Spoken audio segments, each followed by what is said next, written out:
He said, "Man, that sure is some good-looking stagecoach. That's what they call a motor, a bus, a motor home." For 60 years, Ernest Borgnine kept quiet about the co-star who made his life hell. Now, shocking details emerge about what really happened on set: violent outbursts, sabotaged scenes, and the coffee throw incident that left someone with second-degree burns.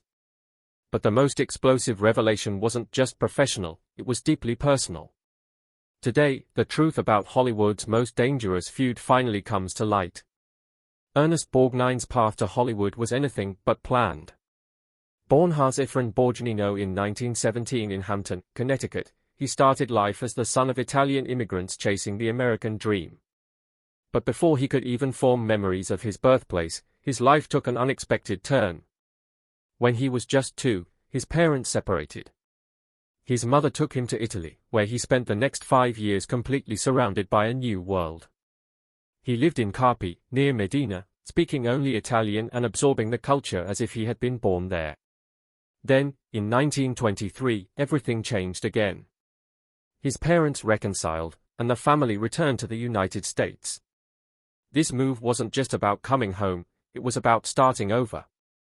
His father changed his name from Camillo to Charles, and the family name was shortened from Borgnino to Borgnine, an attempt to fit in and sound more American. For young Ernest, this shift in identity was just the beginning of many transformations that would define his future. Growing up in New Haven, Connecticut, Borgnine had no interest in acting. He wasn't the kid dreaming of Hollywood or sneaking into theaters to watch films. He was focused on sports, enjoying the physicality and competition. His high school yearbook had no mention of drama or theater. At that point, there was nothing to suggest he would ever step in front of a camera. But fate had a different plan, and it started with the U.S. Navy in 1935. Fresh out of high school, he enlisted. He was stationed on the USS Lamberton, serving on the destroyer for 6 years. By 1941, he was ready to move on, receiving an honorable discharge. But just 2 months later, Japan attacked Pearl Harbor. Watching his country go to war, he couldn't just sit back. He re-enlisted in January 1942, this time serving aboard the USS, a patrol yacht tasked with defending the Atlantic coast. War changed him. It hardened him, gave him discipline, and a deep understanding of camaraderie, something that would later shape the way he played military characters on screen.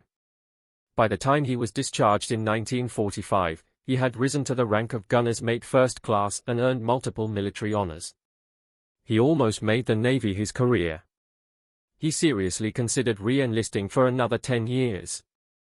If he had, Hollywood would have never known his name. But then his mother said something that stuck with him. She told him he had a forceful personality and should try acting.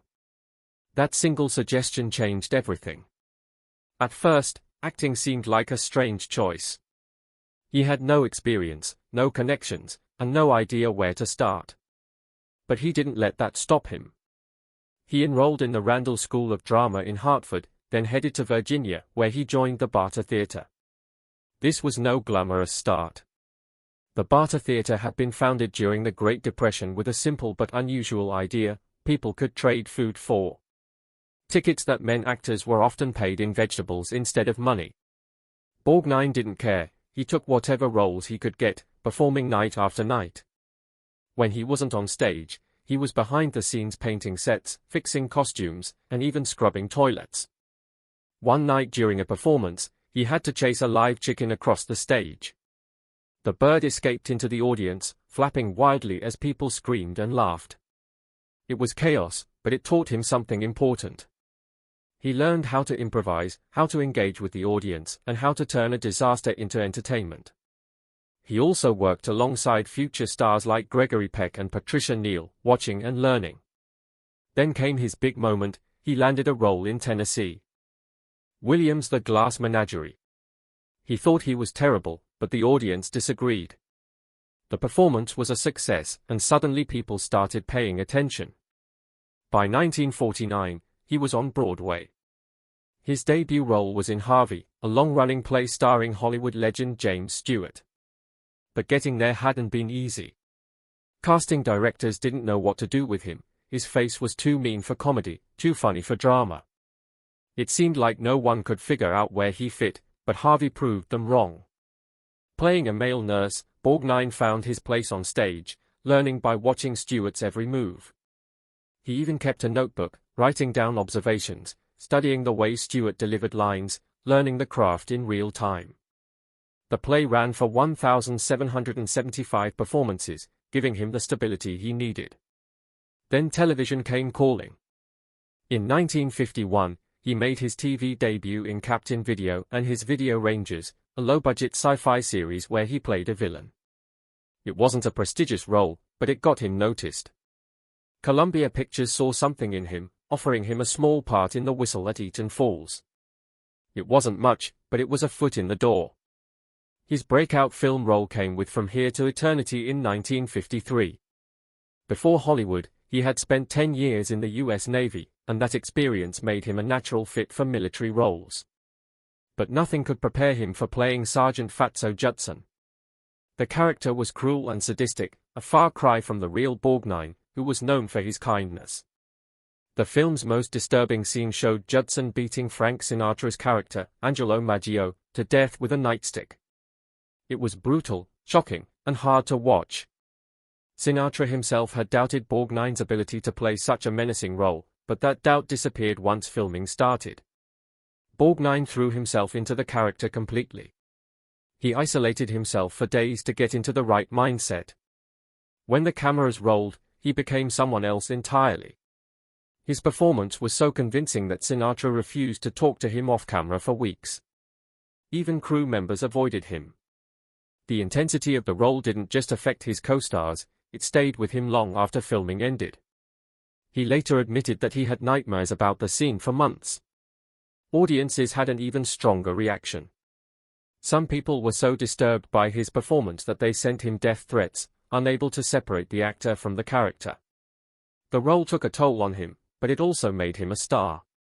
2 years later, he shocked Hollywood again. This time, he wasn't playing a villain. In Marty, he took on the role of an ordinary butcher looking for love. It was the complete opposite of Fatso Judson. The film itself was a gamble. It was made on a tiny budget of $343,000, an unheard-of amount for a movie that would go on to win Best Picture, but Marty connected with audiences in a way no one expected. At the 1955 Academy Awards, Borgnine won Best Actor. He was 38, making him one of the oldest actors to win for a debut leading role. Even more surprising, he beat out Hollywood legends like James Dean and Spencer Tracy.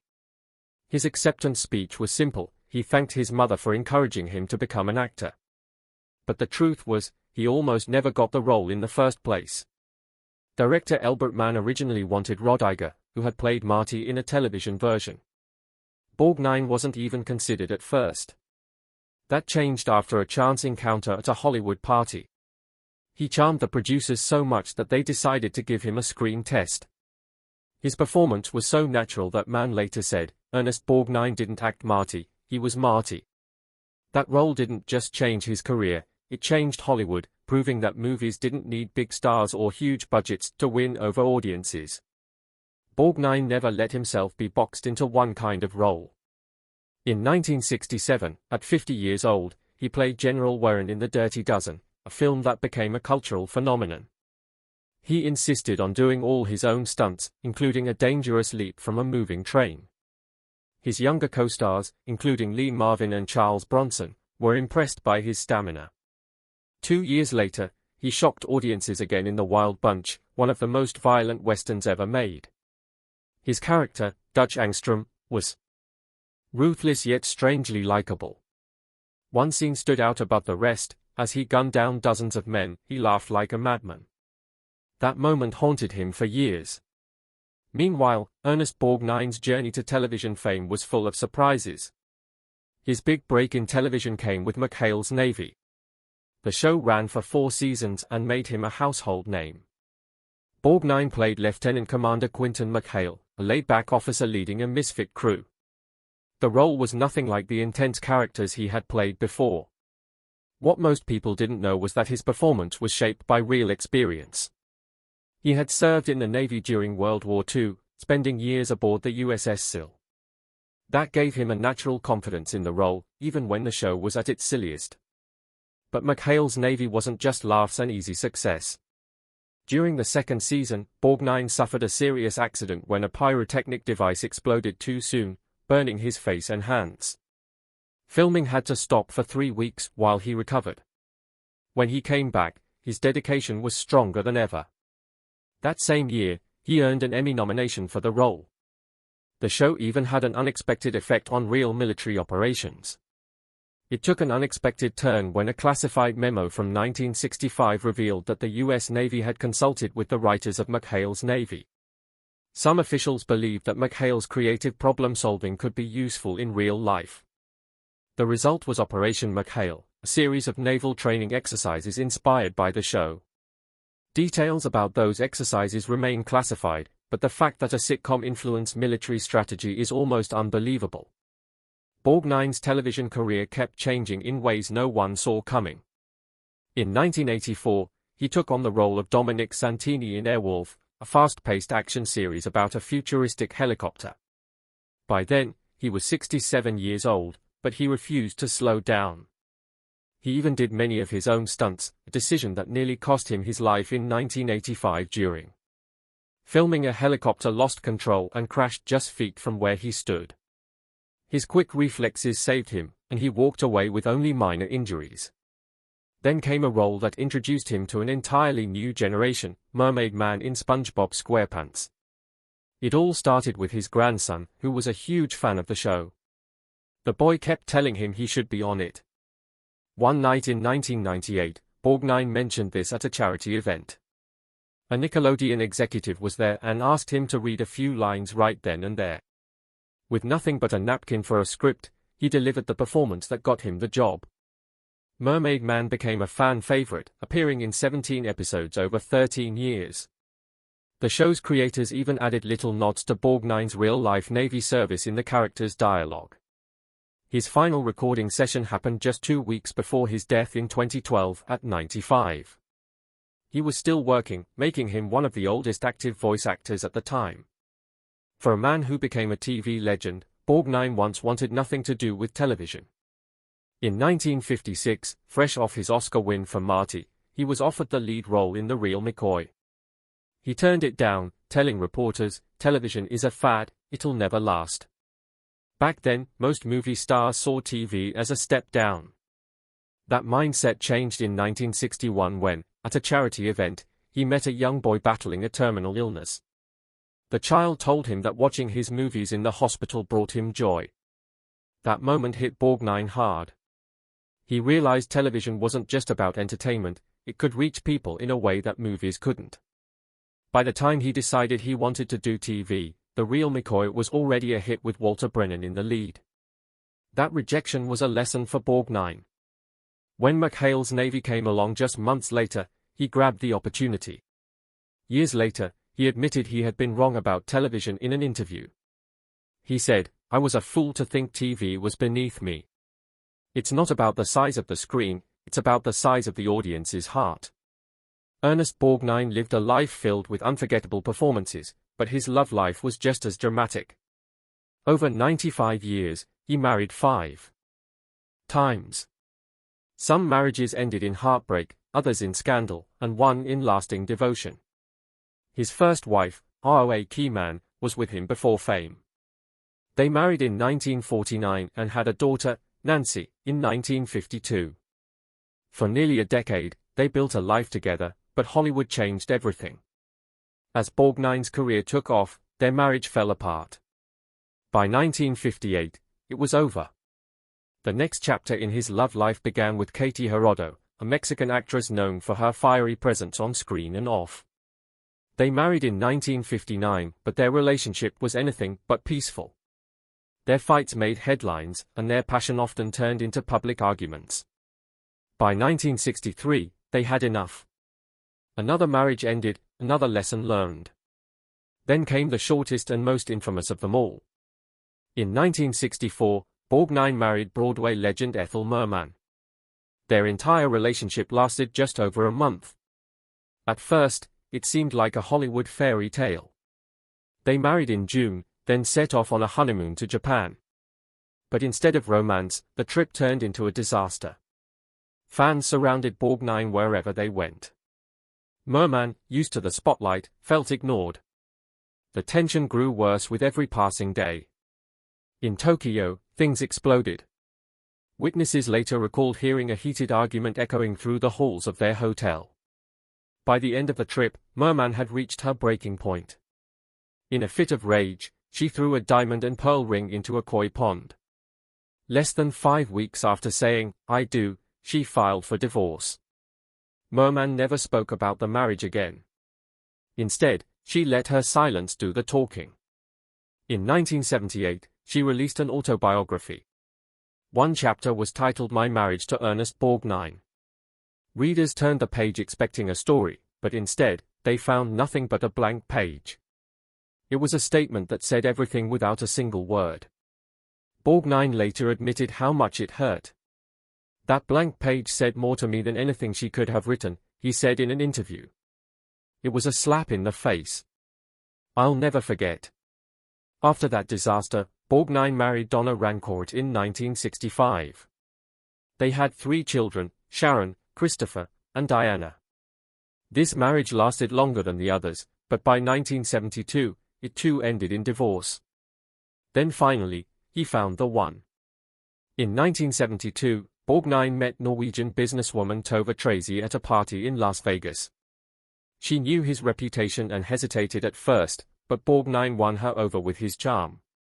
They married in 1973, and for the first time, he found real stability. Tove wasn't just his wife, she was his partner in every way.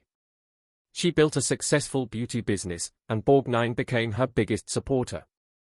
He even joked that he was the oldest living Avon lady in the world after appearing in her ads. Their love endured for nearly 4 decades, longer than all his previous marriages combined. In the final years of his life, Borgnine often said that Tove was the reason he kept going. In his last interview, just weeks before his death, he said, "I'm 95 years old, and I'm still going strong. I think it's because of the love I have for Tove." On July 8, 2012, he passed away with her by his side, holding his hand. After years of searching, he had finally found the love that lasted. Meanwhile, Ernest Borgnine and Shelley Winters were both stars with strong personalities, which made their time together on the Poseidon adventure anything but easy. The 1972 disaster film followed a group of passengers fighting to survive after their ship capsized. Borgnine played a tough detective, and Winters played his determined wife.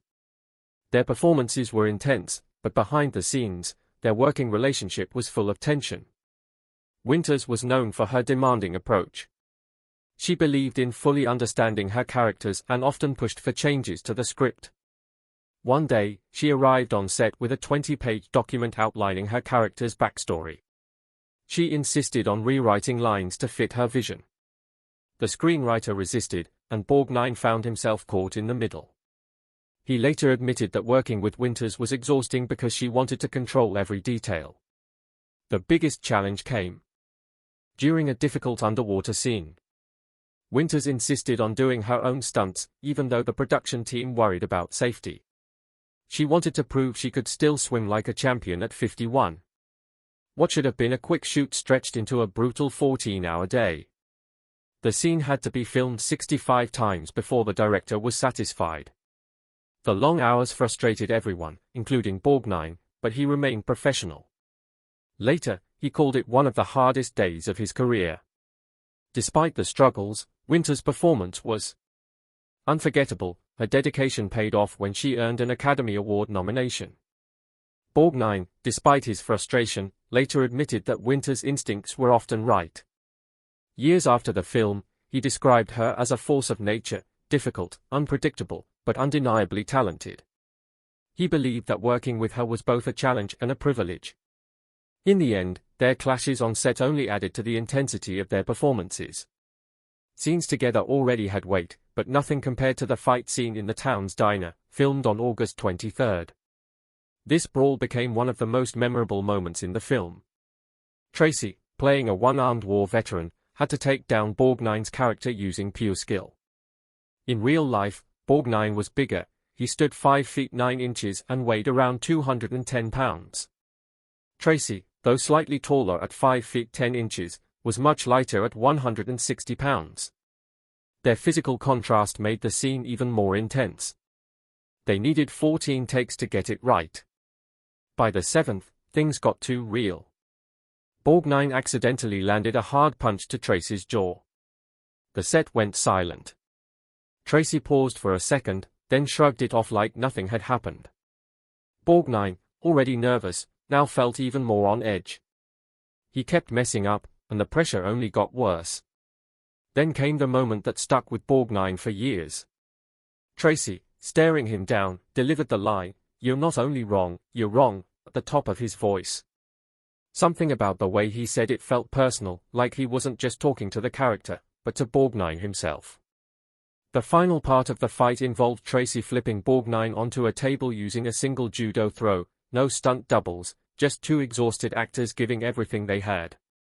They filmed the last take at exactly 4:17 p.m. The frustration, the sweat, the exhaustion, it all made the scene feel raw and real. Despite everything, that fight changed things between them. Tracy, who had spent most of the shoot keeping Borgnine on edge, suddenly had a new kind of respect for him. Not long after, he recommended Borgnine for Marty, 1955, the role that won him an Oscar. Then, Ernest Borgnine signed on for Johnny Guitar in 1954, expecting a typical film shoot. Instead, he found himself in the middle of one of Hollywood's most explosive feuds. Joan Crawford and Mercedes McCambridge didn't just dislike each other, they were at war. The trouble started when Crawford discovered that McCambridge's husband, Fletcher Markle, had once been involved with her. That bit of history was enough to set her off. From that moment on, she made McCambridge's life miserable. One day, Borgnine watched as Crawford stormed onto the set, grabbed McCambridge's costumes, and tossed them onto the highway. The crew had to rush to gather them before they were lost to the Arizona desert. Borgnine tried to focus on his work, but the tension made that nearly impossible. Crawford and McCambridge refused to be in the same room. Their scenes had to be filmed separately, forcing director Nicholas Ray to stitch everything together later. That was frustrating enough, but things got even worse on September 3rd. During a particularly heated moment, Crawford and McCambridge lost control. They went from shouting to swinging. Borgnine and co-star Sterling Hayden had to jump in and pull them apart. It was chaos. Later, Borgnine called it the most unprofessional behavior he had ever seen. Despite all of this, Crawford never turned on Borgnine. He actually got along with her, but he saw enough to know that her temper had no limits. The day after a bad take, she grabbed a cup of hot coffee and threw it at a young production assistant. The poor guy suffered second-degree burns. Borgnine never forgot that. That moment, in an interview years later, he said, "Joan was like a ticking time bomb. You never knew what would set her off." Then there was the time he accidentally walked in on her screaming at a costume designer. Her voice was sharp, her eyes were wild. Borgnine didn't say a word, he just backed out of the room before she could turn her anger on him. Crawford wasn't all fury, though. On the last day of filming, she surprised the crew with personalized bottles of Pepsi. Her husband was the CEO of Pepsi-Cola, and this was her way of showing gratitude. But even that small kindness couldn't erase the tension. Before she left, she had one final showdown with McCambridge. She warned her loud enough for everyone to hear that she would ruin her career. Years later, Borgnine looked back on the experience with a mix of awe and disbelief. "Working with Joan was like walking on eggshells while juggling dynamite," he said. "She was brilliant, but boy was she scary."